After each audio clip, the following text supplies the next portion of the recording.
This is the I Read Comic Books podcast. I am your host, Mike Rappin. Joining me this week, two Wookiees lost in a desert, Nick White. Hey. And our very special guest from the Next Issue podcast and so many other things, Danny Martinez. Hello, everyone. Danny, before we get into the show, I think the people out there have got to know who you are, what you do, why are you here on this podcast with us? What are you here to talk to us about? I mean, more importantly, just who are you? And we'll get into the rest of that later. Well, Mike, I am an avid comics reader, as I like to describe myself.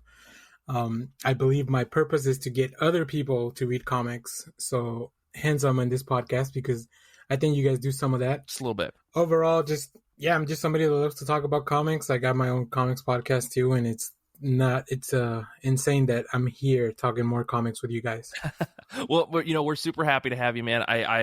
We love talking to you on our Discord and all the other places on the internet, just about comics in general. And it's nice to have someone that actually reads Big Two comics on the podcast, consistently, so we can talk about all of that today. But before we get into our actual topic that we're going to be focusing on today, let's get into the thing that I have to ask every single week, which is how have you been? How have comic books been? Let's start with you, Nick. I've been okay. I've managed to get some reading done this weekend and not managed to get as much laundry done as I wanted to get done this weekend. But nice. The day is still young, and so if anyone was wondering what sort of action-packed Sunday I've got planned, it's laundry. Sorry to disappoint. In terms of some things that I read Orphans 1 and 2. These are issues that are about 100 pages apiece.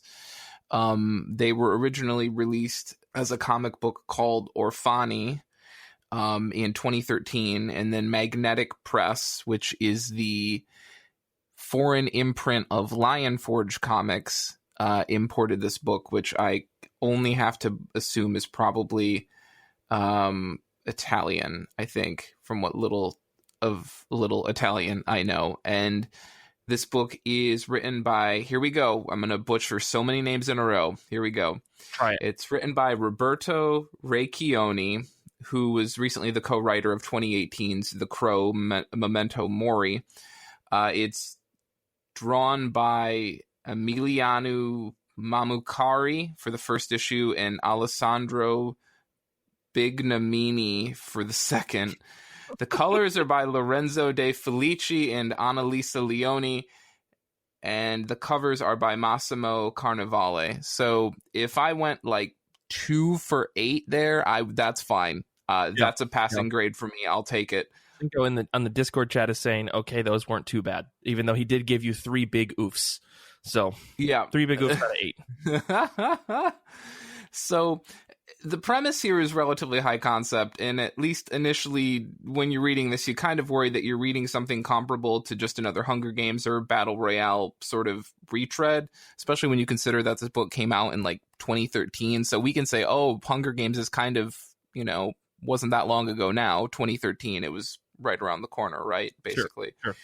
So, but honestly, it actually draws a much more stronger comparison to Halo Reach, the video game, which came out in 2010. There are a lot of parallels to the whole like super soldier Spartan conditioning program thing that you see in some of that. So the basic premise is this: Earth gets hit by this big ass cosmic blast from space, and in that instant, about 1/6 of Earth's population is pushing daisies. The conclusion drawn from this is that it's time to conscript orphaned kids into an elite fighting force. Because I was like it's not like 1/6 of the population is left. It's like 5/6. They're still. I mean, you'd think you wouldn't have to resort to this. Whatever. I'm already just trying to break the core crux of this book, over my knee here. So we're told this by this lady who looks like Jessica Chastain, who also happens to be a doctor, despite advocating for some stuff that kind of uncomfortably pushes the boundaries of one's Hippocratic oath. Also, she's wearing an electronic eye patch with a glowing red dot that looks like Solid Snake's Solid Eye from Metal Gear Solid 4. Hell yeah. Why does any discussion of Metal Gear always sound sexual? It always sounds sexual. I think I don't know. It always is. all of this discussion of Solid Snakes and everything. I don't know. Just look up Solid Snake, Solid Eye. I promise the Google results will probably be Metal Gear oriented. And so basically this lady tells these kids, oh, there is someone out there and they kicked our ass, which I was like, okay, I mean, that's a pretty good elevator pitch. And I mean, they drop these kids in the woods to see how they'll work together and basically whether or not they're going to put on an impromptu production of Lord of the Flies. And it's like, oh boy, this does really feel a lot like Hunger Games.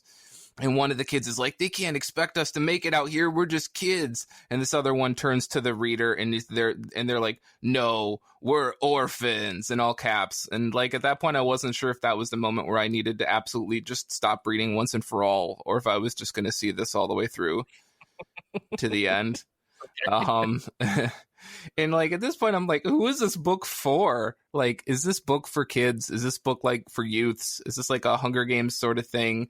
And then they show that doctor, here's another name I'm going to butcher, but at least this one's fictional, so maybe I don't feel as bad. Her name is Jasana Jurek, and she's topless, smoking a cigarette. The eye patch is still affixed to the front of her head. And she's just had sex with Colonel Takeshi, oh my goodness, Nakamura, the other adult who's basically overseeing this whole process. And I'm like, okay, so clearly this book is for Metal Gear fans. We've got smoking and we've got eye patches. I know who this is for. On that note, like, can we bring smoking back? Can we make? No. Can we? No. Can we? Listen, we have a platform, and I think we have a responsibility. Let's. As the host of this show, I have to say that smoking's not cool. I'm just calling it out for everybody who's listening. What? Nick, what the fuck is this book, Nick? What are we getting the play-by-play here, or is there actually a lot more than what you're describing? I mean, like, beyond this point, right? So we flash forward and these kids get sent to this planet, you know, to basically enact revenge for, you know, 1/6 of Earth being obliterated. And we end up like fighting these aliens that look like orange crystalline versions of Glob from X-Men. Okay. And you know, it's again, it's high concept. The action's really well done. I think one of the things that you kind of always struggle with in a book like this is when you have all of the characters just constantly wearing armor all the time and helmets all the time, right? It kind of becomes a question of how do you make everybody instantly identifiable, right? And this is why I also think these people played Halo Reach, because Halo Reach really did a great job at finding ways to sort of subtly tweak one person's helmet design from another, one person's weapon designs from another, you know, even the way one person's like armor was sort of designed and decaled versus another. And I think it really worked to sort of make a identification shorthand for people. And this book did that as well. And yeah, it reads really fast. I'll just leave it on this, which was very odd. Like, I think, I say I think, but I've actually got the book. I just haven't seen it in a while. It's a smaller sized book than your normal American trade. And because of that, most pages have between 3 and 5 panels, 6 panels max, which is very weird. And at first it's kind of disorienting, but in the end, it actually makes for a much quicker read. Yeah, it's interesting. I picked up all of it. I'll probably see this through to the end, if only just because it clearly feels like someone loves Metal Gear, I guess. Sure. Beyond that, I'll just briefly say the other thing I read was Bang 1 through 3 by Matt Kint, Wilfredo Torres on pencils, Nayoung Kim on colors, Nate Picos on letters. Basically, Matt Kint loves pulps. He can't get away from pulps. He absolutely loves detective stories. We know this if you've looked at some of his stuff like Super Spy or Pistol Whip, I think is what it was called. You get a lot of stuff like that. He loves it. This book reminds me a lot of, it's kind of Dial H meets pop culture action. And with each issue, you have sort of a Matt Kint playing with a different archetype, whether it's sort of like a John McClane Die Hard character or a I can't remember the guy who owns the car in Knight Rider, the one that David Hasselhoff plays. Knight Rider, that's his name, right?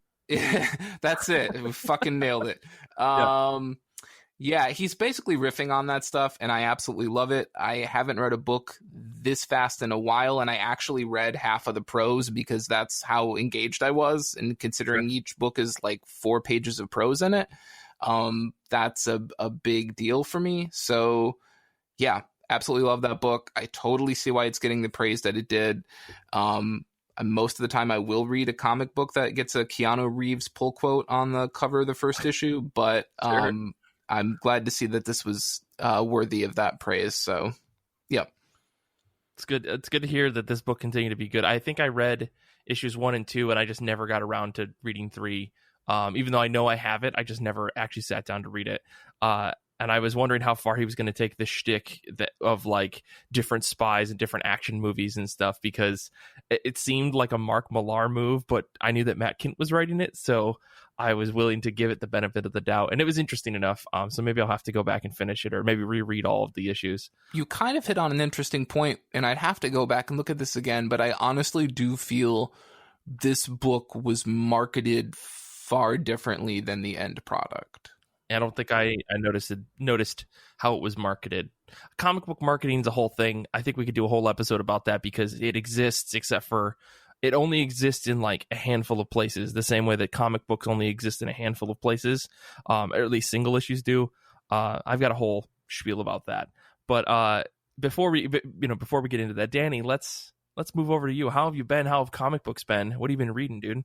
Well, Mike, I'm doing very well. Broadcasting live from the winter wonderland that is Texas. We have, I know Nick didn't give a weather watch update, but we have snow in Texas, so that's pretty interesting. Wait, hold on. You have snow in Texas, and it is like very nice and sunny. No snow or anything here in New York. How is that possible? I know how it's possible. It's called global warming, but still. Yeah, I'm not gonna. I enjoy when we get like 1 or 2 days of snow in the year, so I'm not gonna ask too many questions about the reward. So I'm just gonna enjoy it, take some cool videos, But as far as reading comics, as you mentioned, 2021's been I started off with a real big bang. Not to play on Nick's words. No, perfect. Which I do want to read that book. I picked up the first issue and I decided to wait for the collection. So I'm looking forward to it. I'm glad to hear that it's good. In 2021, I started keeping track of my comics differently. So I'm about 2,800 pages of comic book reading into 2021. What? A lot of what it is that per day? What is the per day breakdown on that? Because that seems... I think it's a lot. It's a lot of manga volumes. So once manga volume has a lot of pages, so you can get there pretty quickly. Yeah. When you read 2 volumes of 200 pages each in a day. Now, is this mostly all 1 series or 2 series, or are you just all over the board? I'm all over the place. Everything in comics. There was a lot for me to read for Future State this week. As Mike mentioned, I do love reading Big 2 because I'm the worst comic book fan.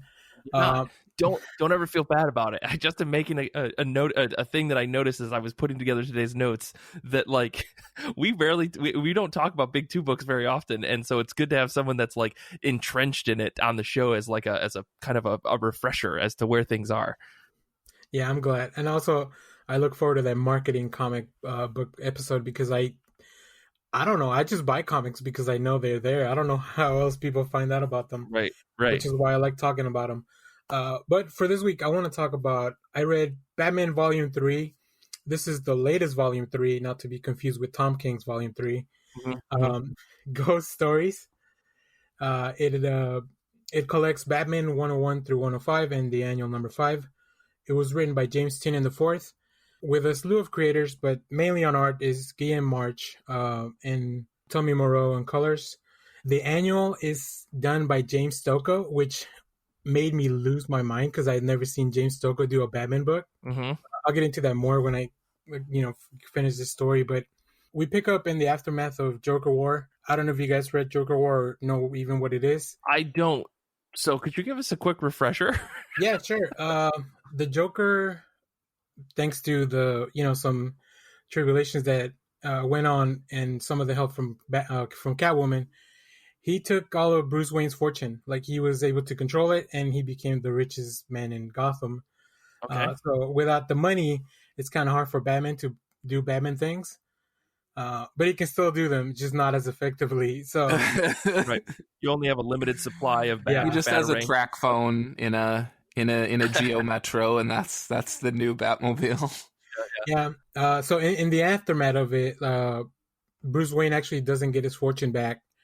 It all goes to Luke Fox, who is his CEO at Wayne Enterprises, to control everything. So this kind of changes.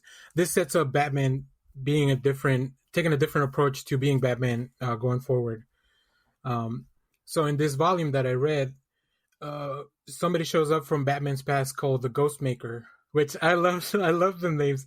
I love James Tynion is really good at kind of adding things to the Batman mythos that feel like they always belong. Sure. So the Ghostmaker is somebody from Bruce Wayne's past who knows who he is, and they have this kind of agreement because they're both really capable as far as like being a vigilante. They just take different approaches to it. And Ghostmaker finally shows up to prove that he can do Batman's jobs better than he can do it himself. In the last arc, we were introduced to Clown Hunter, who is a teenage boy that he hunts Joker clowns because Joker killed his parents. So he's out for revenge, and the way Ghostmaker is going to prove that he's better than Batman is by starting off and killing Clown Hunter. I was going to say, Ghostmaker kills people, right? Of course. He has to kill people, right? That's just part of the rule. I feel like sometimes these new characters in this franchise, like, they're focus tested with a bunch of 7-year-olds that have just been given too much soda, and they're just showing them pictures, and they're like, what do we call this guy? And they're like, Ghostmaker. And it's like, that's good. For sure. Someone else is like, do we want to get a second opinion on this? Should we bring in a second group of kids? No. They bring in a second group, which is a bunch of like 35-year-old comic shop dwellers. Yeah. Anyway, and then they just show them Ghostmaker, and they're like, "That's brilliant. We can't outdo that. That's not even. Yeah. Who came up with this? This is genius." No, you take a noun and then you grab a verb and then you smash them together, and then you got Ghostmaker, Clown Hunter. There's a name generator website that Tinian is using, and no one else has found it yet. That's what's happening. I was gonna wait to announce that until after the break, but I guess we can announce it right now. No, I'm just kidding. The Batman villain name simulator. Yes. Yeah, finally. Batman villain name generator. I'll get working on that just for you, Danny. Thank you. I'll finally know what my Batman villain name is, and can go on to make big things like Childish Gambino did with his Wu-Tang name. Yes, okay, exactly. I don't want to open a massive can of worms here, but as someone who's largely not entrenched in any of this, I thought a certain particular villain was very dead at the end of Scott Snyder's run. No one stays dead, Nick. I don't know if you've ever read comics. Okay. I didn't know if they had tried to do any maneuvering to explain this, or if they were like, look, we know everybody wants this, and everybody's like, do we want this? At the end of Snyder's run, I think you're talking about Joker, I believe, right? Yeah, at the end of they show that he's got the same thing, like he's got a clean memory or whatever. Sorry for the spoilers of that 3-year-old book or whatever. Probably older, yeah. Because we had the Joker war with Riddler, so he's been back before already. He was in Tom King's thing with the Batman Catwoman wedding. So he's been back. Oh, right. Anyways, Okay. Yep. We could pick Danny's brain about everything that's been happening in the last 5 years of Batman since we all stopped reading it. That's a different episode. But anyways, so was this volume good? This Batman Ghost Stories that you read? Yeah, so the things that I like always, like I said, Tynion, I think he can write a fun Bat story. I love his independent work a lot more because I feel he's better when he has less restrictions from editorial. Interesting. But he's really good at playing within the lines that he's given. We finally learned the origin of Clown Hunter, which I think that was cool. As a just comic book fanboy, we get a Grifter versus Batman fight in the first episode. So the Grifter is back, which I'm like, yeah, that's cool. Give me more Grifter. Like he's one of my favorite characters that generally can like folded into the DC continuity. And then there's also this really cool storyline with Punchline that hasn't been resolved, but we keep seeing little seeds planted everywhere after the Joker War. So like Tynion's really like he's playing with something, and I hope he's gonna pay a win. And then like I mentioned, having Stokoe in a Batman book, that's just a win-win for everyone. Like even if you don't like anything, you can go read that annual on its own, and then you'll have a Stokoe book with that's Batman. So the one thing I didn't like as much was there's a little bit of artist inconsistency because there's so many people working on this thing. Right. After going through Joker War, which Jorge Jimenez did all the art, or really most of the art for everything, like it's a little jarring to go in and jump around between artists, which I think for the most part they all did a good job. It's just it changes the mood of the book when you go from a more stylized art to something that's a little bit grittier and then back around. So that would be the only thing. But I mean, it's monthly serialized comics, so I understand that deadlines happen. Yeah. But I like it. All these books usually hit Hoopla and stuff like that, or they'll be on that Infinite service later on. So I definitely recommend, if you're a Batman fan, if you want to know what's going on before all this Future State and Infinite Frontier stuff, like this is the last story before that. So gotcha. Well, we speaking of Future State, let me tell you guys about what I read this week. I sat down and read Eternals #1. This is the Kieran Gillen, Asad Ribic, Matt Wilson, and Clayton Cole's book that came out from Marvel. You guys may have seen this on the shelves. You may have seen some other things. I don't know about it. But yeah, this book to me read like the opening 15 minutes of like a 70s hard sci-fi movie. Not to say that it's exactly like 2001 by any means, but that's the kind of vibe that I got. Lots of things are moving around without a clear direction beyond our protagonist kind of existing. And there's more like drive to that. Like our main character, Icarus, has a purpose. He's kind of questioning everything or whatever because these Eternals can never die. That's kind of the premise. I like that Kieran Gillen gets to have his fun with a little sidekick character in the name of Sprite that can kind of poke jabs that are very serious, and I put in parentheses probably incredibly very emotional.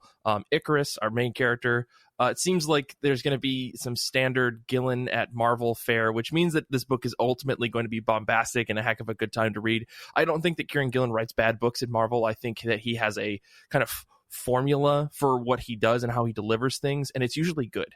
It's really big. There's usually some bigger meaning behind it. You can probably go read a ton of notes about it that he's written, like 40,000 words about what this ultimately actually meant, and like there's nothing wrong with that, but that's just kind of what I expect out of this book. So I think it's going to be really good.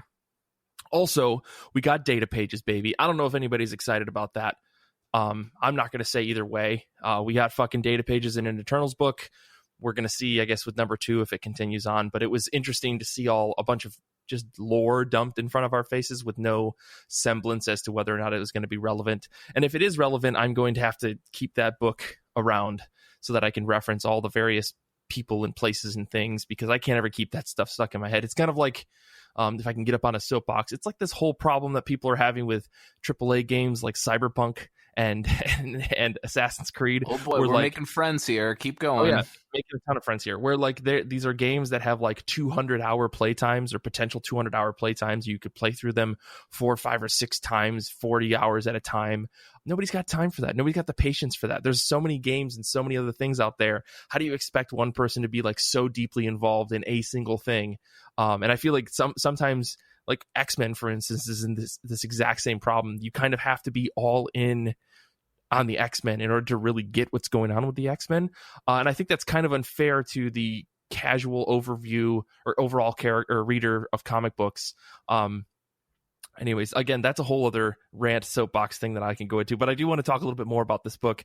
We could talk about Rubik's art for a second. He has same face syndrome. It's here to stay. Nothing wrong with that. But just like, Sean Phillips and a handful of other character artists, a lot of their faces are just kind of samey. And you know that it's them. It's that distinctive of a look that you know it's them. There's a couple of classic Ribic character poses that you see in all of his books, particularly the Wolverine cover where there's a naked Nightcrawler standing across from you. You definitely got the pose of this slumped man in a chair in this issue. On a whim, I had decided to read through the miniseries Silver Surfer Requiem a couple weeks back. Go read it. It's brilliant. It's beautiful. I think someone else on our Discord was also reading it. And it's funny to see that it's been like 15 years or something like that since that book came out, I think. And Riebeck's art looks the same, which is not bad. It's insane to see a consistency in someone so solidly over the many years. I think that even with the sameness of some of his art, Riebeck does bring this huge feeling to the whole book. The fantasy backgrounds, like it reminds me of this retro sci-fi thing that you saw from, again, 70s and 80s of people looking into these weird neo fantasy sci-fi worlds where just things are a mix of naturalistic magic and technology all in one, that kind of puts you in like an uneasy feeling. And I think that's what makes this book really exciting and scary at the same time. It reminds me just of like concept art you would see, but this is a sequential book. So I was really, really impressed by that. And the thing that kind of surprised me on this book was Matt Wilson on colors, because I think that Riebeck usually works with someone else in terms of colors that kind of give off this like sickly pale beige on blue that kind of doesn't sit well but makes everything really stark kind of look. And to see Matt Wilson's colors on this book kind of added a little bit more pop when there usually is this kind of washed out coloring. And I think that washed out style is definitely still there. I think it's kind of goes hand in hand with Riebeck's art, but Matt Wilson on this book was a surprise to me. Like, you get more of those pale blues mixed with slightly tinged beiges, like I said, but there's also a lot of stark pop colors that I liked. And one thing I did really notice was that each location had very distinct, throughout the book, had very distinct colors. So it made like revisiting and flashbacks and all that stuff like a lot more memorable in your head as you were reading through it. And so, yeah, I guess the one thing I will say to end this is I'm probably going to keep reading this book because I think it's really cool. I really like this style that they're going with this book and the direction. It's probably going to be a fun romp around the Marvel Universe without being too tied into anything cosmic. Null. So, it's going to be good. And I just want to say, if you go to the comic shop, make sure to ask for your behind the scenes Eternals #1. And they should give you a free copy. It has a bunch of stuff that the stuff they kind of throw into like the director's cut. It's really cool. It's very interesting to see behind the scenes process of, I think it's very interesting to see behind the scenes comic book process stuff. And then just pick up one of the 20 variants that they came out with for this #1. No, you don't have to do that. This is a Dynamite book? Yeah. Cinco is calling me out in the Discord. He says that #2 is a Thanos story. Yes, I guess my hope is that this is an independent story of the rest of the Marvel U, because it doesn't seem to be painted black like everything else. Yeah, and right Thanos rarely focused on like his deviant side, like him being a deviant as opposed to just being Thanos like a bad guy. So hopefully it'll go more into that part of it as opposed to just like Thanos destroy stuff. Sorry, Cinco is just calling me out on blast here. I don't hate Donny Cates. I don't like when stories overcome the entire Marvel universe. I'm sick of it. I'm tired of it. That's pretty much what it comes down to. I haven't read any DC or Marvel books that Donny Cates has done, really, at least in the last like a couple years, maybe 3 or 4 years. I don't know. And to put Cinco at ease, I love Donny Cates enough for both of us, so don't worry about it, Cinco. Yeah, that's true. The other book that I did read was Future State Wonder Woman #1. This is by Joel Jones and Clayton Coles. Danny challenged me, and so I had to step up and actually read this, so I grabbed it for a couple bucks. And it was funny because I was talking to Kelly about this. She likes some Wonder Woman books, and she was the one that made this connection of Wonder Woman being in Brazil and the whole Amazon River, and I rolled my eyes so hard because I didn't put it together at all. Like, I'm pretty sure that it's in the synopsis. I'm pretty sure that it's like right there in my fucking face. I just didn't even put it together. I think this book was like, I think I rated it like a 3 out of 5 when we were talking about it. It was pretty much in the middle for me. Like, it was fun. There's a quirky sidekick that kind of reminded me of Midna from Legend of Zelda Twilight Princess, but snarkier. My love for the game Hades really kind of pulled me in, because this idea of Wonder Woman having to go to Hades, which I was rereading the issue today and I can't seem to figure out why they were going to Hades. Danny, I don't know if you have the answer for that, but I'm excited at least to see where #2 goes, because the ending of #1 was exciting. So I at least will check out the next one. But yeah, I don't have like a huge tie to Wonder Woman. I've read a handful of books, so this just feels like another alternate take on an archetype that I kind of understand. And yeah, it's weird because so this Future State #1 came out, and comiXology doesn't have #2 listed. I couldn't figure out how I'm supposed to read the next issue. And again, I used to be super plugged into comics and understand how all this shit works, but I don't read the previews book anymore. So like, how the fuck am I supposed to keep going? No, we should get 4 of these because all the Future State regular series have 4 issues. Because they're really just putting everything out at the same time, right? That they had in I guess for whatever they were planning before they changed their mind. So it should be 4, just like some of the other ones. Okay, the non-anthology books, I guess. Okay, so so I went to go pre-order the next issue, I guess, on comiXology, and the next issue is like a Batman book or something. I don't know, a Dark Nightwing or something. I don't know, Darkwing Duck. Is that what's next? Anyways, That's not a bad crossover. Yeah, we could talk about it in the break. But yeah, let's move on to comic picks. Comic books are dropping on January 13th, 2021. What are you both excited for? Danny, let's start with you. Well, to stay on brand, I'm I'm very excited about Future State Dark Detective #1. Okay, and not only because it's a Batman book, because if you look at the creative team, we're gonna get 2 stories, one by Mariko Tamaki, with art by Dan Mora, and then one by Matthew Rosenberg, with Carmine D. Giandomenico. I think I said that correctly. Jordi Belair on colors on the first story, and Fabella on colors on the second story. And this kind of picks up in that alternate future that I was talking about after Joker War and all the stuff.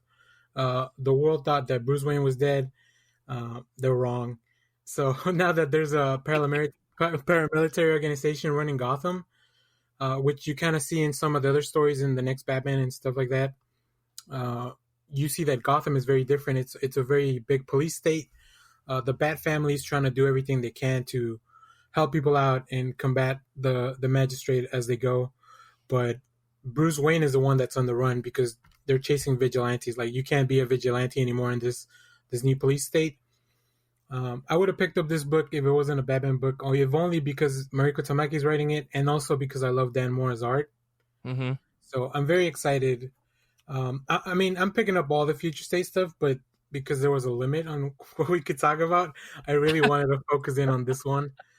I don't recommend picking up all the Future State stuff if you care for your wallet. Mine's about to hate me in the next few months, but we'll worry about that in March when the credit card bill comes too. Right. That's a future Danny problem. I get That's you. right. That's a Future State Danny problem. Yeah. Nick, what about you? What are you excited for this week? So for me, it's going to be a book from Image called That Texas Blood. The first volume comes out on Wednesday. This is written by Chris Condon, and art is by Jacob Phillips, as in the person that's been coloring all of the work done by his dad, Sean Phillips, over the past, 2 years, 2.5 years, somewhere around there. So I'd never heard of Condon before, and I did a little research. Research is what you have to do when Comic Book DB doesn't exist anymore.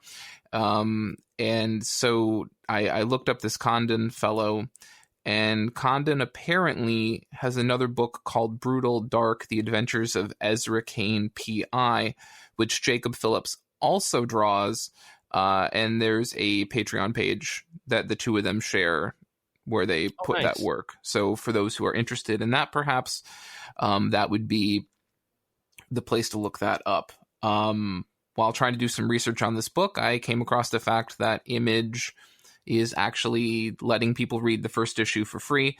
I'm sure Mike will put the link in the show notes, and hopefully anyone who's interested in that. I don't know why it suddenly wouldn't work, but it worked for me yesterday, so I think it should work just fine.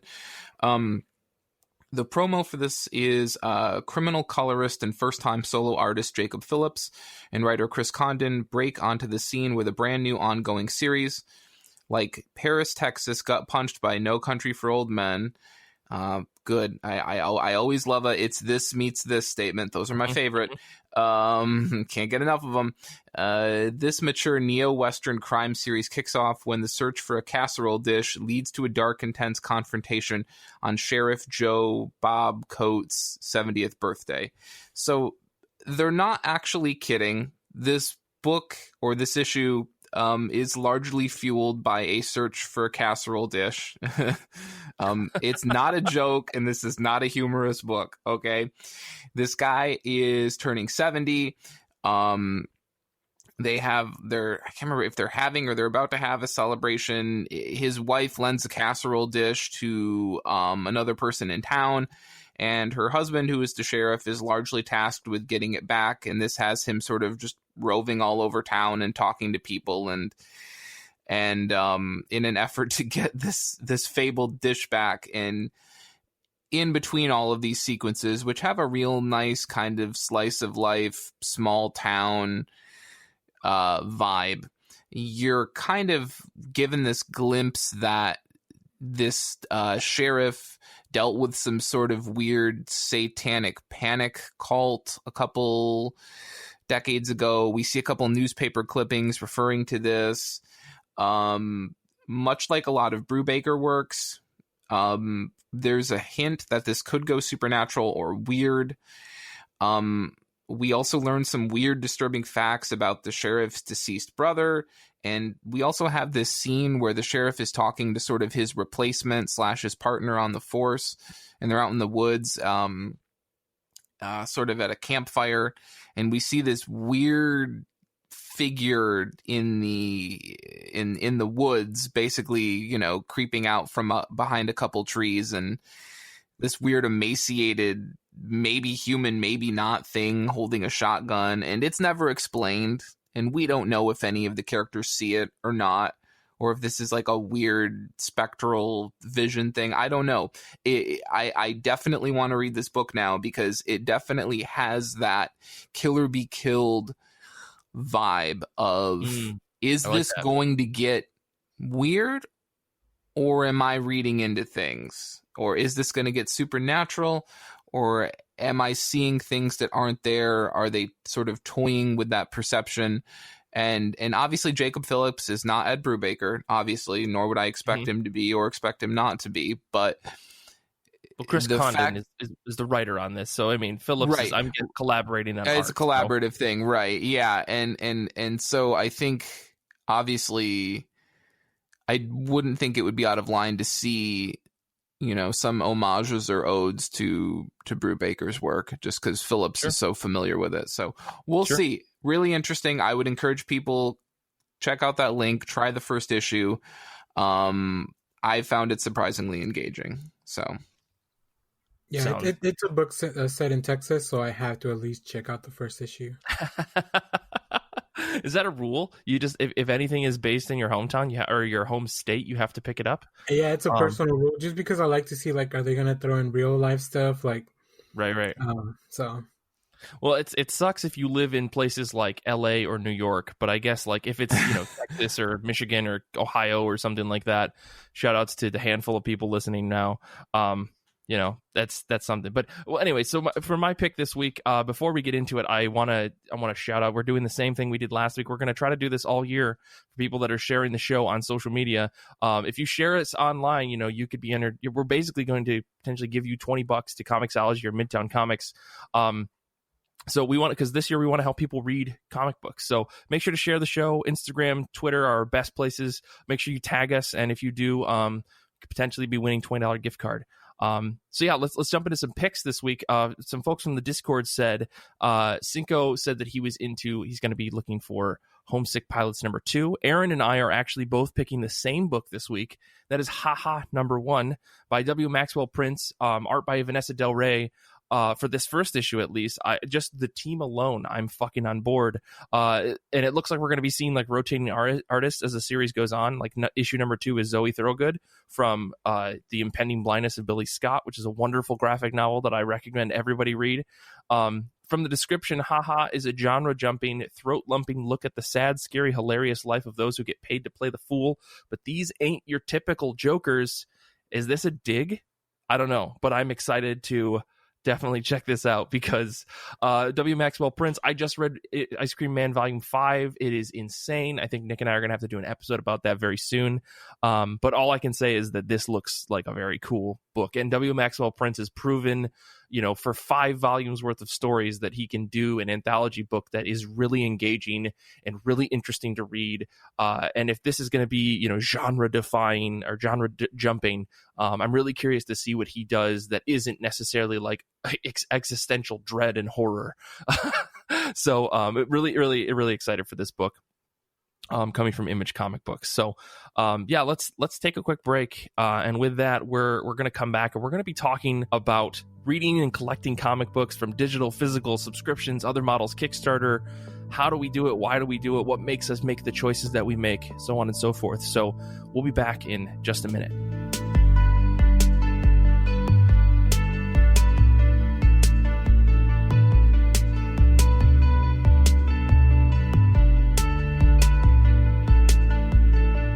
For our show this week, we are talking about just reading comic books. It's a thing that we do, but more importantly, how do we collect our books from digital to physical? How do we choose a book in subscriptions or other models, Kickstarters, Indiegogo, going from there? But before we get into that, I actually want to tell everybody that we have our official yearly survey is open starting today. You can go to ircbpodcast.com/survey. You can fill out a survey. It's like 10 questions long. We just want to know a little bit about the people that are listening to the show, what we can do to make the show better, and basically just get a pulse. Just get a pulse on things. So if you can, take a second, go to ircbpodcast.com/survey, fill that thing out, and you could potentially win $20 gift card. We're doing a gift cards nonstop. comiXology Midtown, your choice if you win.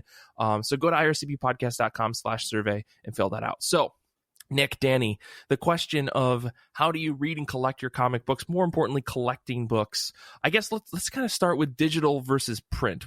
At what point do you make the distinction in saying, I'm going to get this book in digital or I'm going to get it in print? And that can be in any capacity, but probably like single issues and trades. Danny, let's start with you. Sure. Thanks, Mike. So I think overall, I'm a big fan of physical media overall.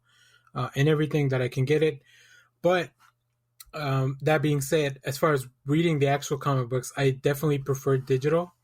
Like, I think reading stuff on my iPad is my favorite way to go. So Marvel makes this a little easier because they give me a free digital code with my books. With some of the other stuff, like I'll pick up floppies every week, and then I'll go ahead and read whatever I can digitally. Whatever I can't, then I'll just go ahead and read it physically, and then stuff it away in a box forever. It's like a one and done kind of thing for you when it comes to physical books. Like in terms of like you read a book once, and then if you want to read it again, do you go and fetch it? Yeah, and I think that kind of connects to the other stuff, because by the time I want to get back to read something or reference it again, it'll be on one of the subscription services that I have. Okay. So I think, and because, like I said, because I do love reading digital books, I think, I'm not sure why. I think a lot of it has to do with the guided view. When I jumped into comics, I kind of started, like, it was all on my own, and like, how do you read this? And like, as much as they want to make it straightforward, there's some things that they just don't come natural to a lot of readers, and like, how to follow the page and all that stuff. So the guided view, it helped me learn that stuff, and I just really appreciate when it's well done. Like it makes a comic book, I think, a lot better. But when it's not properly scanned or whatever, you can definitely tell like somebody put a rush job on some of these things. Right. But yeah, overall, like I preferred reading digital. My iPad it's really bright. Like the screen is really good, so I really enjoy just reading things digitally, because I feel like I can fully appreciate the art. Whereas sometimes the quality of the paper that the publishers use, it's been declining a little bit. From when I started collecting, like you can tell. Oh, sure. I mean, like, just to save money, like the paper quality is not always the same, and it's not always there. So I feel like you get the intended look of the book, you can get it easier on the digital media. Right. I think there are creators out there who might disagree with that, but we're not going to talk about that. today. But I totally understand what you're saying. I mean, like getting that physical collector thing, that inner collector in me definitely kind of yearns for that. Like I want to be able to have all the issues so that I can have this collection and all that stuff. But I have run into the issue of, I just literally have no space here in New York. But before I get into my discussion about this, Nick, where are you sitting with digital versus print these days? For me, I started out way back in the day largely with trades, and same. I think for a lot of people, I think that it sort of is a shift from, I think trades are a great way to sort of start comics. Everything comes prepackaged.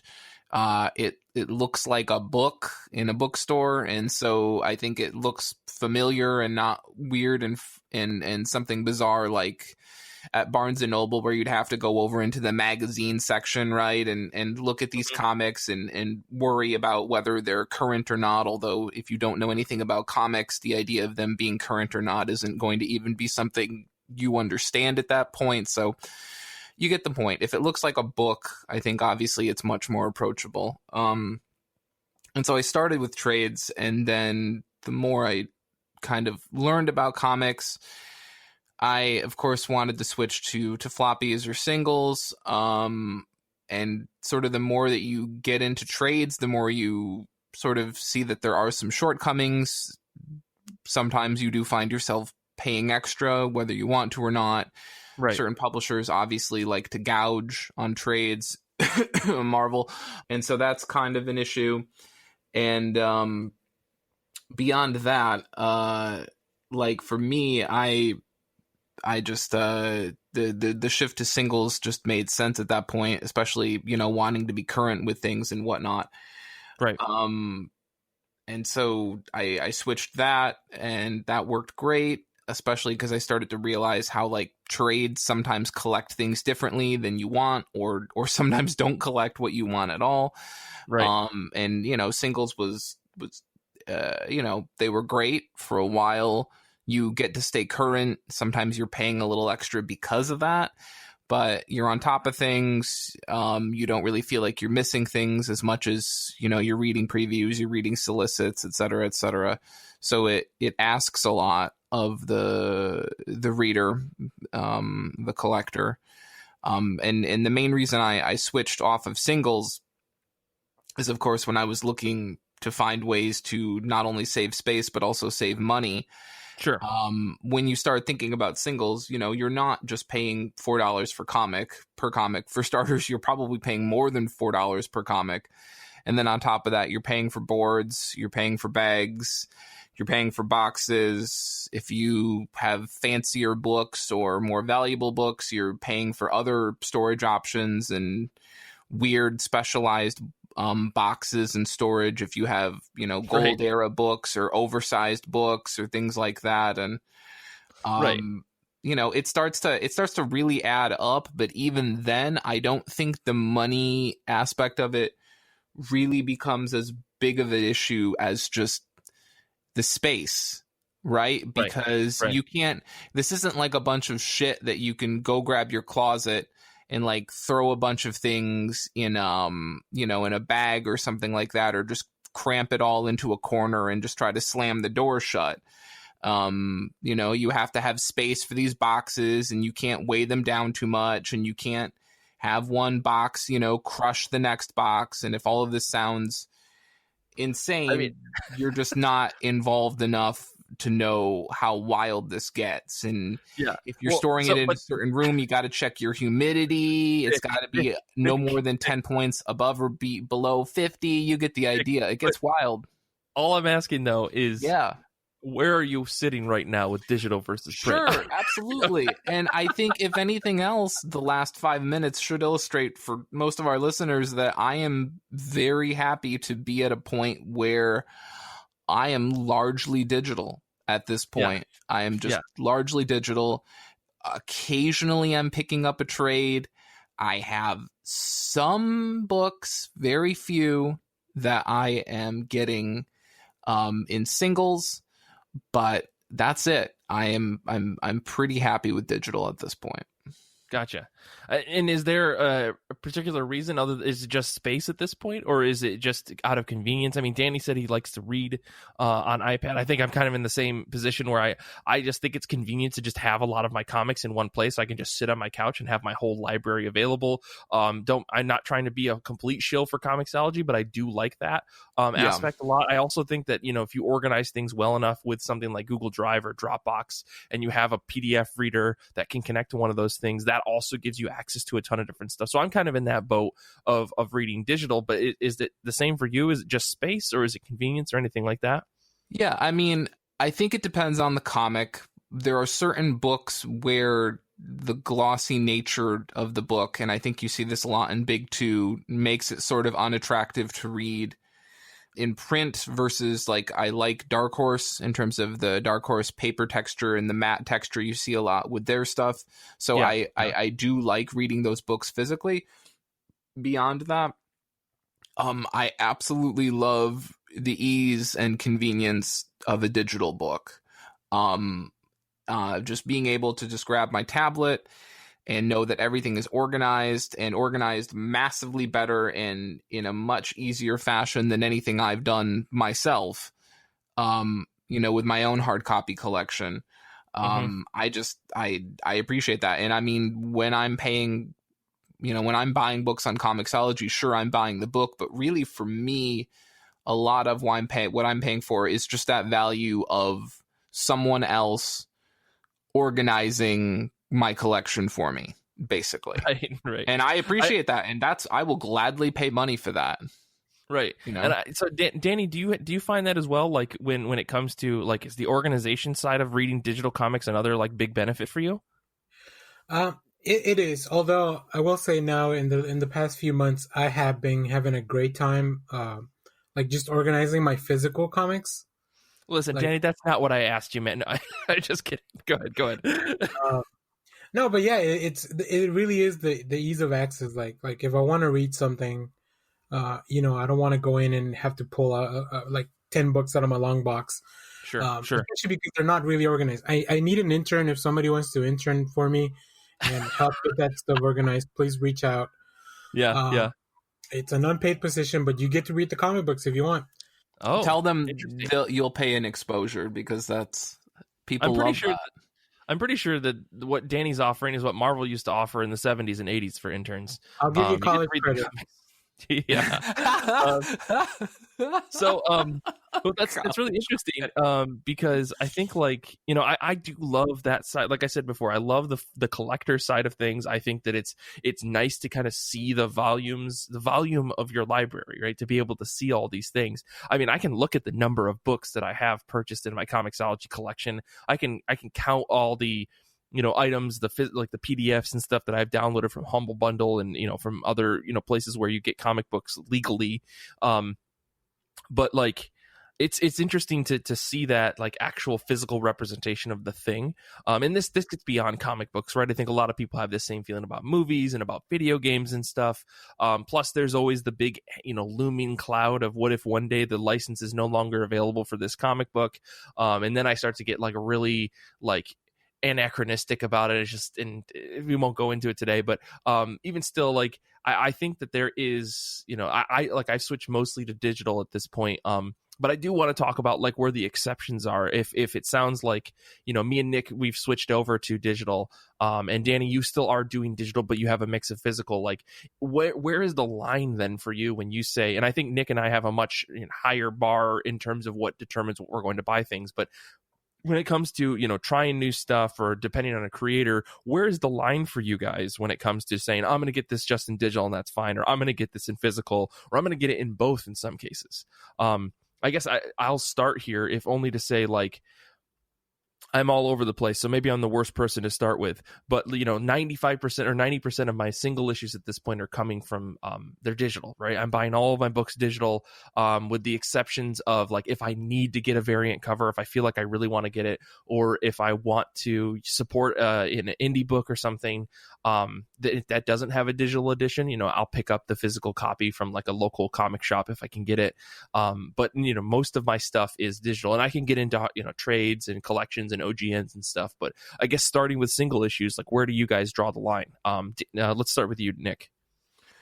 For me right now, I just as I think I hinted at when I was trying to find ways to save money, I basically put a freeze on my pull, and I didn't want to go absolutely scorched earth and shut everything down, because I think sometimes when you do something like that, it just gets way harder to, get everything back into motion again. And so I basically said, here's what's going to happen. I'm just freezing the set of books on my pull. I'm not adding anything to my pull. I'm not going to remove anything after I did make a couple big cuts, but then at a certain point I just froze it and I said, no more additions. When a series ends, if another series with the same name begins, if a reboot happens, if the next installment in the series happens, don't renew that for me. Just let me, when a miniseries ends or whatever, just send me the last issue or whatever. And so that's currently where things stand. For me, I've considered adding more stuff to that, but as space becomes more of an issue, and as someone who is maybe considering moving in the not too distant future, although given COVID, maybe it's the more distant future, I don't know, but I feel like the moment anybody is considering even slightly moving, the idea of bringing more stuff into your house becomes even more unattractive than it was before. It's like you are deliberately working against yourself in this moment. That is what you are doing. And so that's kind of where the line is for me right now. And it does mean that I'm not quite on top of things in terms of new stuff coming out. And so largely I'm just kind of watching comiXology for ideas and promotions. And then beyond that, comics Twitter, I would say, is where I'm also sort of keeping an eye on newish things. But that's kind of where the line is for me right now in terms of physical, other than, like, as I said, if there's something coming out in trade, I might go grab that. But I think the difference is where I used to maybe buy that trade sight unseen. Now it's more of a, have I read the digital issue, or have I read the first issue in digital, or have I read the first half of it in digital? And then I'll go buy the trade, as opposed to just sight unseen. Hey, this looks cool, which I think for me and for some people, it used to be, that, like, oh, this looks interesting, just buy it. Yeah.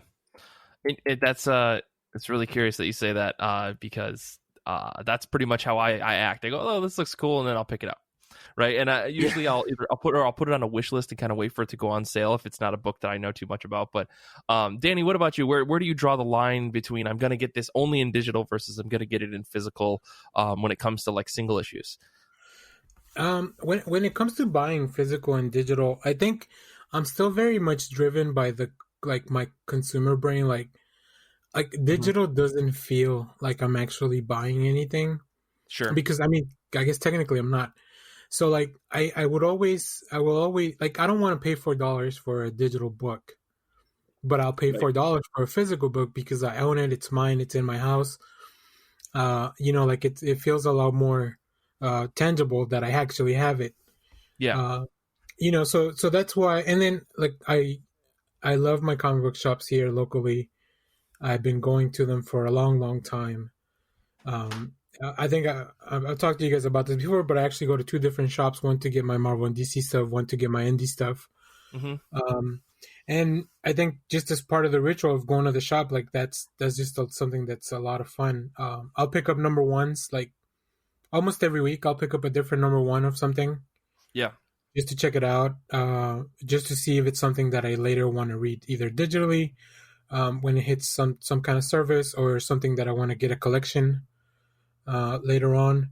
But let's tell us your real reason, though. It's because you're hoping that book takes off and that you can sell it on eBay for $60. Yeah. Come on, Danny. We know you're buying Image number ones, and we know why. Listen, do I have a big long box of number ones? Yes, I do. Do I keep checking the trades to see if, like, this key issue went on, like, they're making a TV show or a movie about it. See, Danny's got a big, like, I'm guessing, like, website or something that is just tracking all of his number ones, and they're all just slowly going down over time. It's and just a whole bunch of while, Google alerts for, like, anytime, like, the phrase, like, optioned gets put next to any of these. And just the box just says we're number ones on the side. And yeah. Sorry, Danny, we're not trying to rip on you too hard here.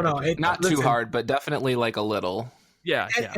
That definitely goes along well with the other point. Like, at this point, I have so many single issues that I'm okay with, like, at some point getting, like, either donating some books or giving them out, or if I do have something worth selling, like, I'll sell it. I have a few things listed on eBay that I don't want to let go of, but if somebody's willing to pay the price that I put up there, right, you just renew that listing. Yeah, I get you. For just I mean, even if it's just for room's sake, like, sake of, like, space and stuff, But as far as, like, with the big two stuff, like, I love the individual covers. I think that's one of the big reasons I always keep buying floppies, just because I'm drawn to something that looks cool. Like, just having things on the one single issue with a cool cover. I have a bunch of single issues taped to my wall. Yeah, just randomly. Because I love seeing the art. Like, that's a big thing for me. So, and in a digital issue or even a collection, like, you don't get that. Like, you don't get that kind of stuff. You may get it in the back, but it's not the same. Yeah, it's not something that you could easily, like, put up on a wall if you really wanted to. And I totally get that mentality, because I think when I was going to the shop every week on Wednesday, before COVID closed everything down, I haven't stepped into a comic shop since. It was just me picking up some random issues sometimes because the covers looked really cool, and it's almost insane to hear, like, well, you weren't going to read that book, you just bought it for the cover. And it's like, yeah, kind of. Like, I have a comic budget, and, like, some weeks it's just short, and I've got a few extra bucks. Like, I could definitely pick it up. So I totally understand that. And I mean, when it comes down to, physical versus digital, like, for me, I kind of already touched on it, but, like, I'm rarely buying physical singles. And I mean, this is kind of me transitioning into when we're talking about trades and we're talking about things like, there are digital subscriptions out there, and we can kind of talk about the question of, like, what determines whether or not you're going to buy it versus what you're going to actually just read on, a CU subscription or a Marvel Unlimited or whatever DC's version of that is. I guess really quick, though, just to touch on, trades and stuff, how are you guys determining if you're going to pick up collections or OGNs? And I can say from my point of view, it's at this point, like, if an OGN looks good, usually I'll just pick it up physically, because I like the idea of the one and done. I can justify a slot on my bookshelf versus, the potential investment to an ongoing series that could go for 60 or 70 issues. Like, that's, to me, a space investment, which is really bizarre to think about comic books like that. But if I just want to read the story, like, I don't have an issue with necessarily picking up the digital copy of it, because if I really wanted a physical version, I would buy the number one from a local shop, or I would pre-order the trade from somebody. But 9 times out of 10, like, I'm picking up at least ongoing series or even mini series in like from Western comic books as digital edition, with, like, rare exception of all of those fucking first second books that are just, like, I can't get enough of. And, like, Box Brown puts out a book and it's like, I'm going to pick it up. And there are, like, handfuls of creators that I'm like, oh, Brubaker and Phillips put out a book, I'm picking up the physical edition of that. Same. So I don't know if you guys have a distinction like that. Nick, I know you kind of touched on it already. But is there something that, like, draws the line for, like, collections, and not just big two, but just anything, whether it's just a mini series or OGNs that says, I'm going to buy this physical versus digital? Is it also a price point thing? Because those 70-page collection or 70-page OGNs are $15 still, whether they're digital or physical. Yeah, I mean, you're not wrong, and not to go after Brubaker and Phillips or whatever was that book called, Bad Thursday or whatever. Bad Thursday. The one with the sad man smoking on the front. Cruel Summer.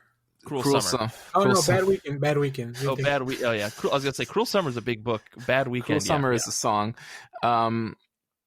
Anyway, something like that for me.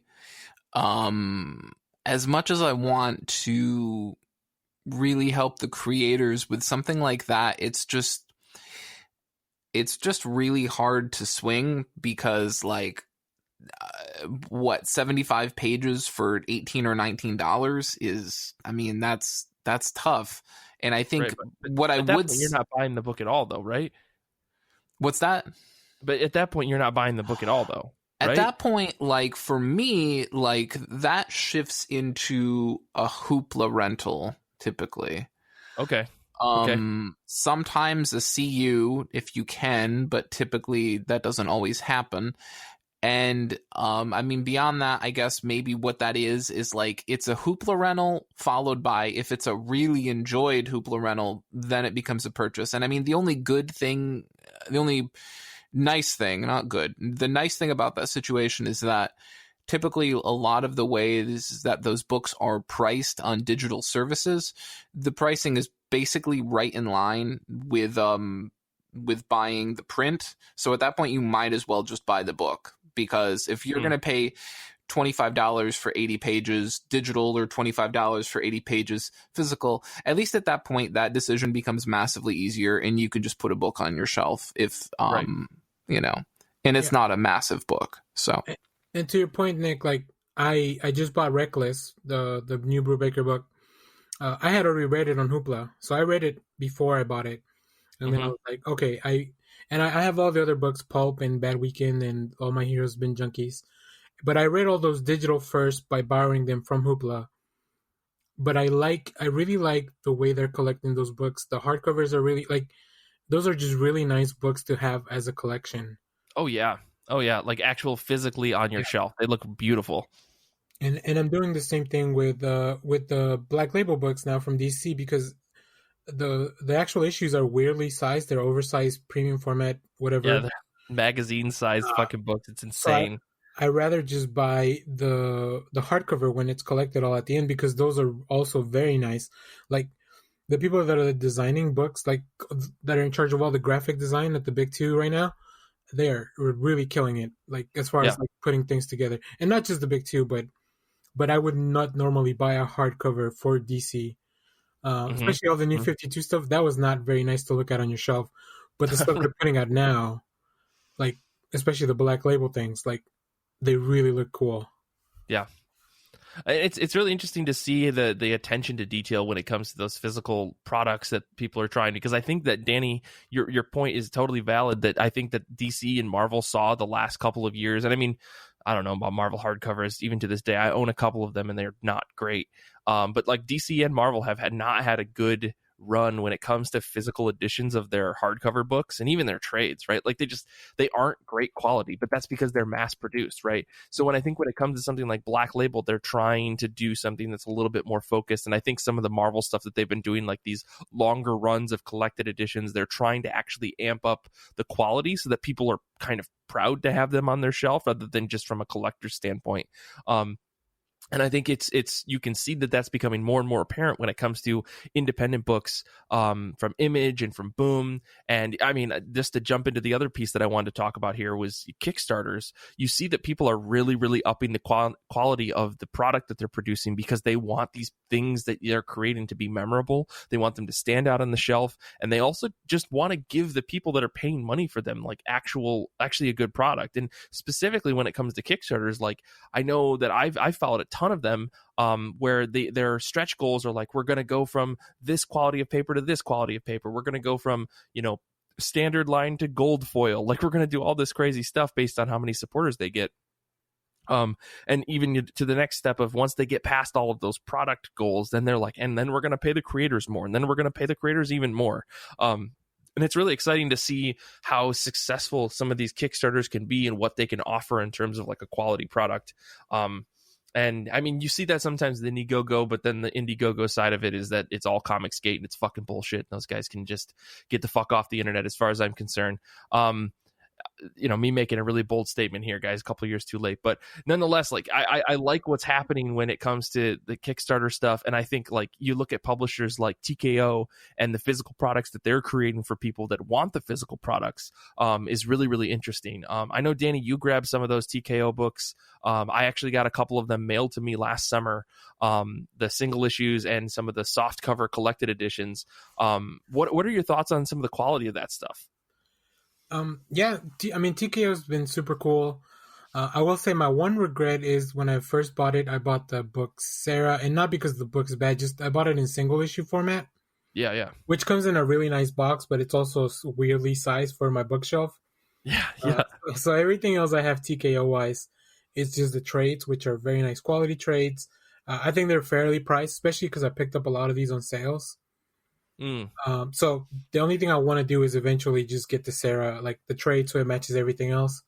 And then maybe I'll either sell or give away Sarah, or I don't know. I'll figure out something to do with it. But yeah, they're really good. I really like that you get a complete story all at once. That's important because that's normally how I read all the stuff anyways. Like even single issues, I'll wait for an arc to be complete. Right.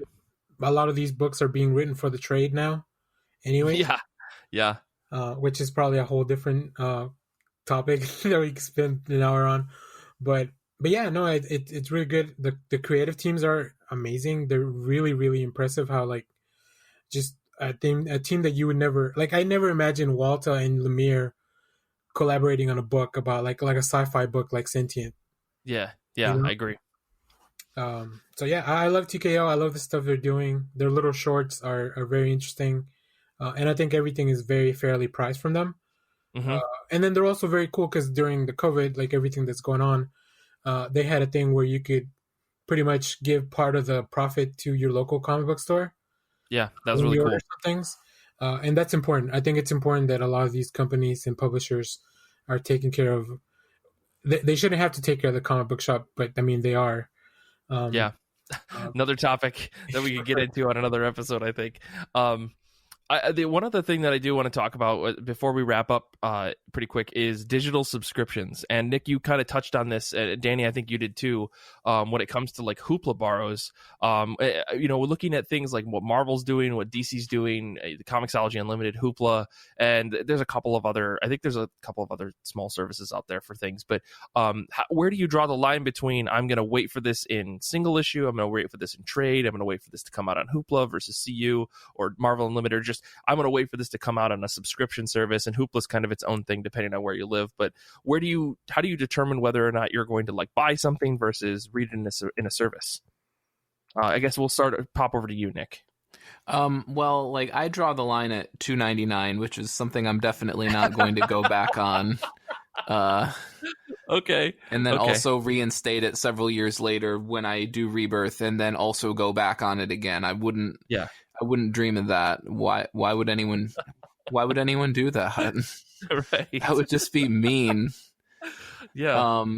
Anyway, I think what I really like about what subscription models and what Kickstarters bring to the table is that, I mean, I guess for a while there, I was kind of worried with all of these different services and with subscription services and,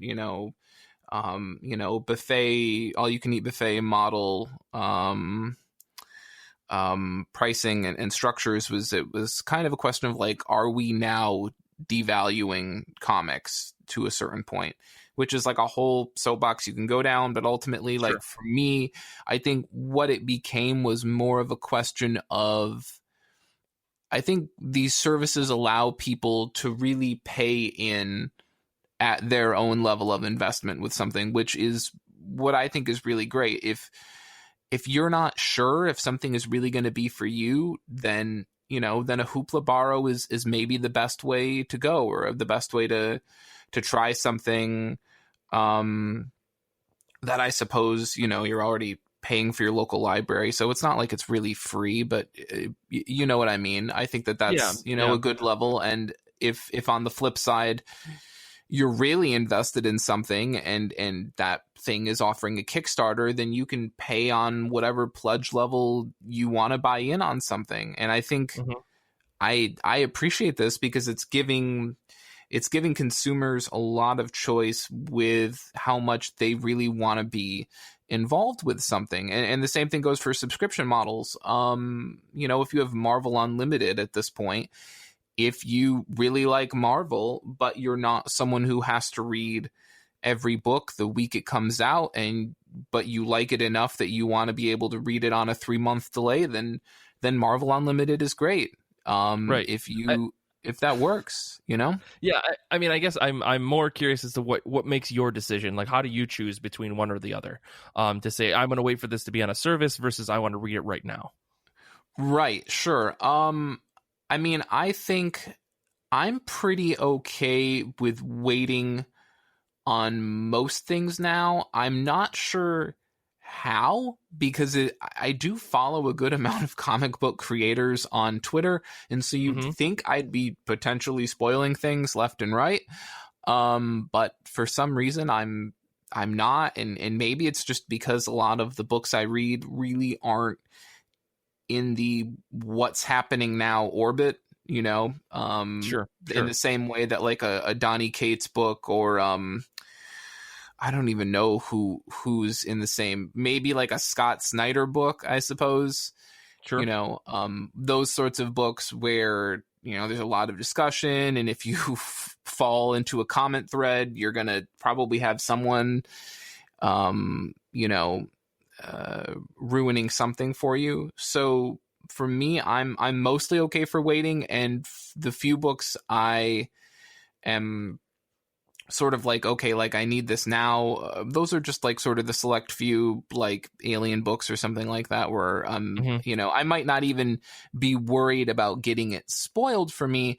I just want to make sure I get it in singles immediately, either because I just want to have them down the line and I'm worried about accessing them later, or especially in terms of like my Dark Horse Aliens books right now, the stuff that's been coming out recently, I don't know quite what's going to happen to those sorts of things with the Disney Marvel merger, and I don't know if I'm going to get into some weird like estate issue or something like that, where someone's going to try to settle with someone's going to like bring a lawsuit against Marvel over their work for hire or something, and then next thing you know, book X gets delisted across 18 million things. So sure. So that right there is kind of determining a lot of things for me right now. Right. So it's all based on whether the Alien property is in a good space or not. I understand. It's all depending upon the monolithic force that is Marvel / Disney / Lucasfilm / 20th Century Fox continues to absorb and you know, in a Borg-like way, assimilate everything it can find. So yeah, whatever the will of the engineers is, that's what's going to happen, Nick. So. Danny, where about you? Where do you come down on, like, I'm going to wait for this on subscription, I'm going to borrow it on Hoopla? You kind of touched on it before, but do you have like a hard rule in your head, or is it really just a matter of like budgeting or something like that? No, there's a few things. I mean, and yeah, as far as budgeting, there's no rule there because I have all the services. Sure. Okay. Because I mean, when you break it down to a yearly cost, it's the cost of a comic book that, like, you're like not a regular comic book, but like an oversized comic book at least, which I'm already picking up anyways. But yeah, I think kind of like Nick, it's mainly spoiler related, like everything that's Batman. I'm reading like week of. Anything that's like a big event. Anything that Tom King writes, is because there's a lot of controversy there usually, so I want to stay on top of ahead of the curve. Yeah. My X-Men books to avoid X spoilers, because same. loves X spoilers. I was gonna say, I think they're the worst from what I've seen in terms of like people eager to ruin things on Twitter. It seems like the X-Men books for some bring reason out the best / worst in people. Yeah. So it's stuff like that. And then, like I said, I'll read a number one if it's like an indie book. And it's very rare that I'm like intrigued enough to not be able to wait for the trade to come out, either on Hoopla or just for me to keep, like, you know, pick up a trade later. Yeah. It just depends on creators too. Like Donny Cates stuff, I'm reading it weekly as it comes out, whatever the publisher is. So just it's just like stuff like that. There's no like set rule. It's just like, what am I intrigued to kind of keep following? But for Marvel, Gotcha. like all the tie-ins for events, like I'm just reading them after they come out on Marvel Unlimited. Right. Because I do want to read them. Yeah. But I don't want to buy 10,000 books in a month to get it. Right. we can only be dedicated to one fandom, and it's X-Men, and I totally understand it. I mean, I'm in the same boat. I have comiXology Unlimited because I like the discounts. I like the ability to borrow a handful of books a month. And I don't know, at this point, like the only real subscription service that I'm taking true advantage of is Shonen Jump.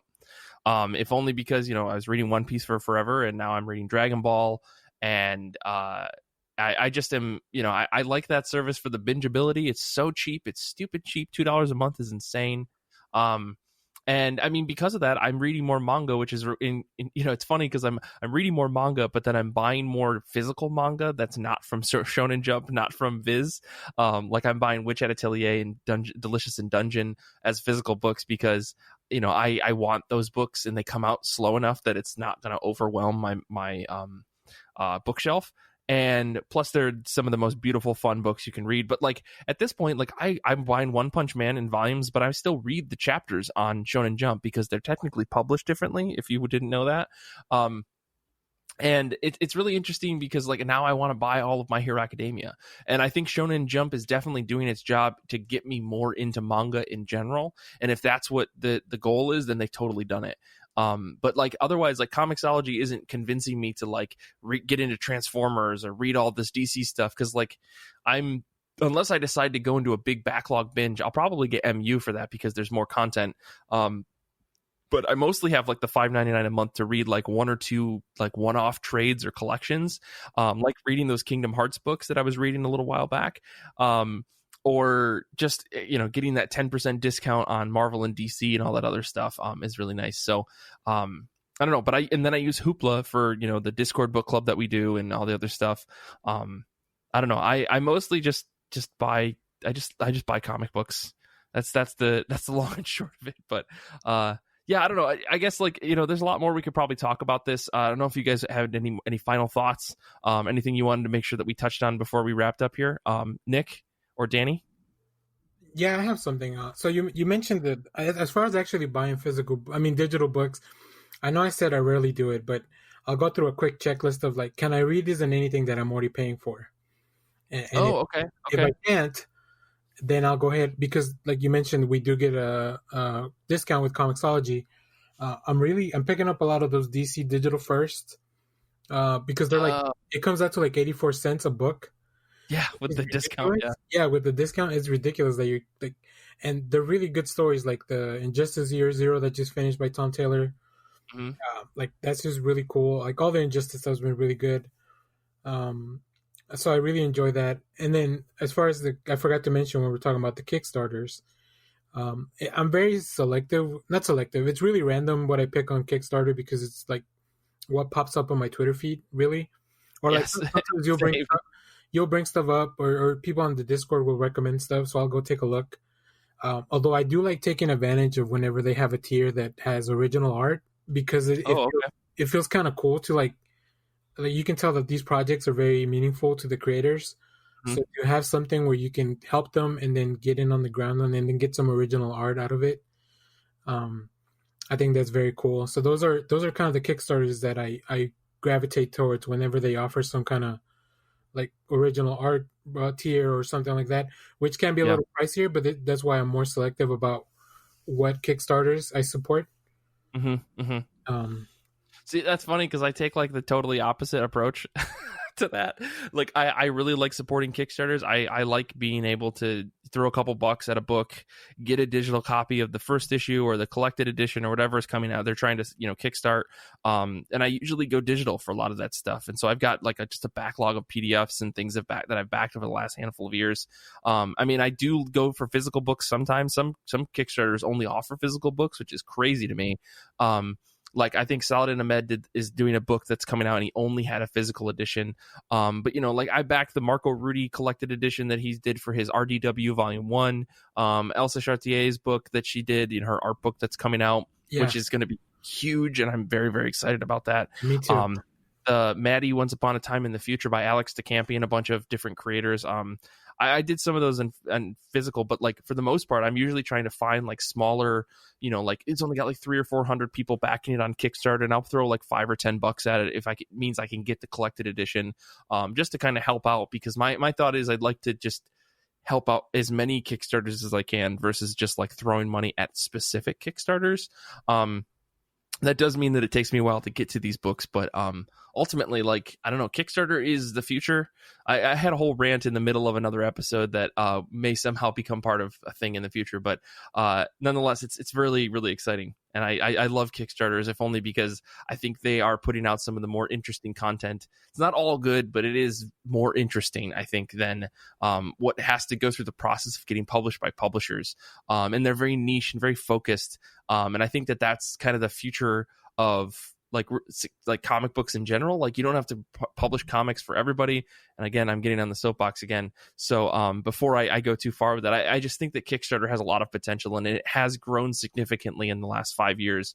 And to me, that's some of the most exciting sides or pieces of comic books right now. But yeah. Nick, I don't know, any last thoughts for you?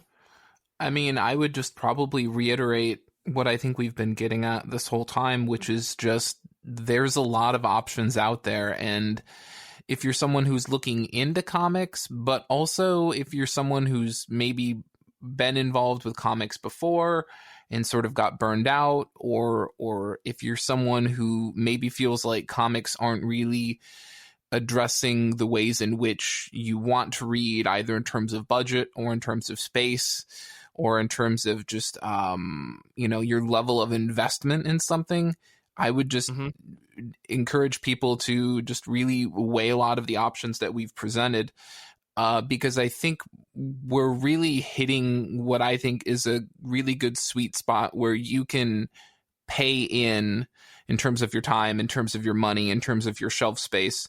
You can get out of something what you want to pay in. I think we're really starting to reach that point. It's not like it used to be 20 years ago where you would have to buy a whole CD just because you wanted the one song on it. Like, we've gotten, we've taken steps way far away from that now. And I think people should take advantage of that. Yeah, definitely. We can have this conversation in 18 months again, and I bet you it'll be completely different. It's gonna be me. I've quit all comic books. I'm only reading Shonen Jump manga and Kickstarter. But yeah, we got to wrap up here. We have run out of tape quite a bit a while ago, and now I don't know if this is even going to make it to the final cutting floor. Just kidding, Danny. Where can people find you on the internet if they want to hear more thoughts about the DC universe and Big Two books and just comic books in general? Well, you can find me personally on Twitter and Instagram at Echo Spider. Cool handle. I got it when I was a teenager. Love it. And like Mike said, I am a co-host of the Next Issue podcast, where we kind of talk about comics and different kind of pop culture things. You can just go to the nextissuepodcast.com and you can find all the stuff there. Sometimes I write little articles about like how to read some stuff and get into comics. So just hit me up, and I got Rex on Rex. We'll make sure to have that all in the show notes. You can follow us on Twitter. You can follow Nick at Death Star Plans. You can follow me at Mike Rappin, and you can follow the show at IRCB Podcast on Twitter and Instagram. We're trying to post a lot of stuff. I promise there's going to be a bunch of stuff promoting this annual that's coming up, so make sure you leave us a voicemail. We're really excited about it. This show and our many subscriber-only episodes are powered by fans like you on Patreon. If you're interested, you can join now at patreon.com/IRCB Podcast. And if you haven't already, please rate and review our show. 5 stars would be great. On Apple Podcasts, Spotify, Stitcher, or wherever else you listen to podcasts. Make sure you join us on Discord and listen to these episodes live as we record them at ircbpodcast.com/Discord. And make sure to tell a friend or two about the show. And if you do, you could win a gift card to comiXology or Midtown Comics. Xander is our editor. He's just great. Just a swell person. Fantastic guy. He's got a great laugh. If you ever get a chance to hear it, it'll change your life. I want to say thank you to Danny and Nick for being on this episode. Thank you to Aaron and Cinco who are listening to this episode live, and everybody else out there who listens and shares the show and chats with us on Twitter, tags us on things on Instagram. We really, really appreciate it. And until next time, comics are good, and so are you.